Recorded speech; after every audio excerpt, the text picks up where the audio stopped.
I should be live now. Peter just called me. I talked to him on Zoom for about 5 minutes. His voice sounds awful. He can't always get sound out, and you can hear that there's all kinds of stuff in there. You can see that he looks very tired, and he's been working all day. So I told him absolutely not. We can reschedule this. What I wanted to talk to him about today was two things.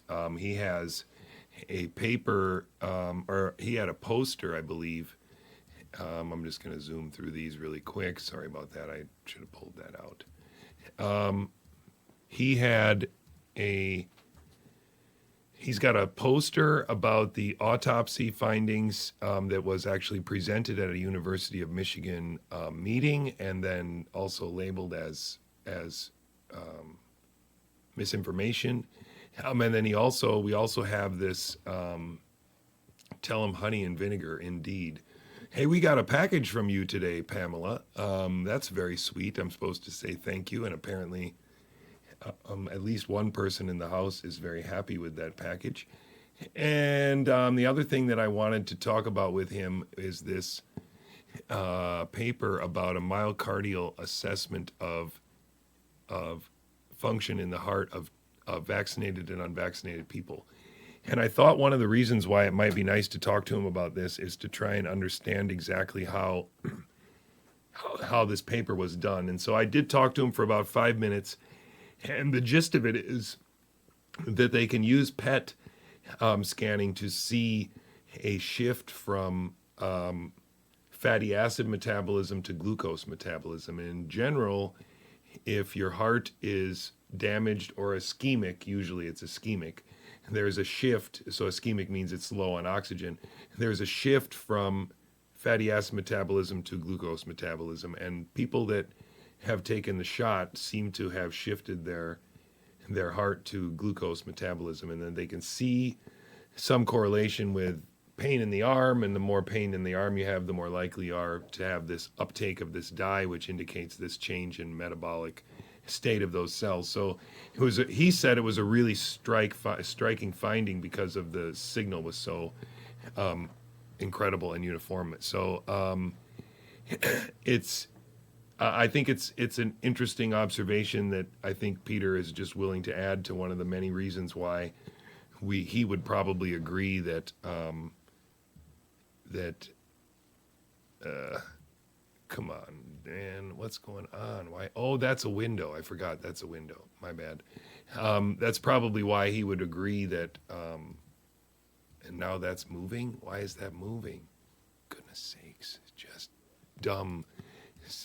I'm losing my mind here after having Jay Bhattacharya on. That was a really intense conversation.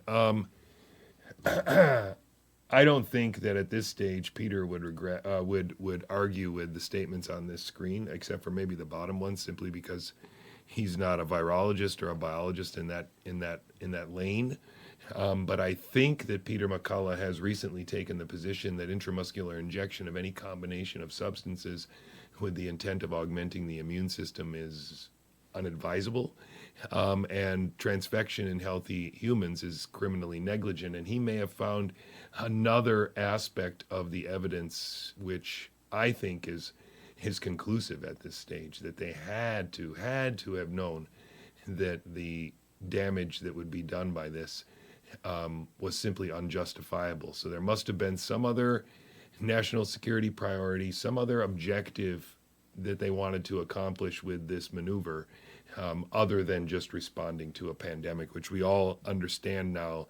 The claim for a pandemic is dubious at best, and the reason why they're doing this is because they want to invert our sovereignty to permissions.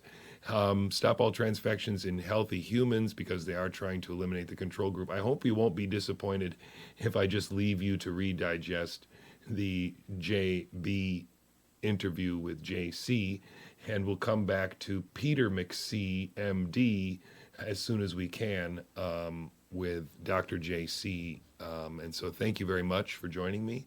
And I think I will sign off now and try to help keep peace in the house this evening. So thank you very much. I'll see you guys again soon.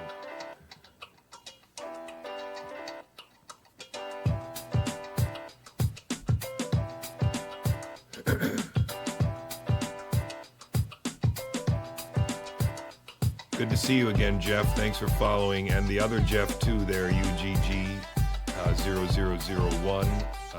Pamela, again, thanks for the package.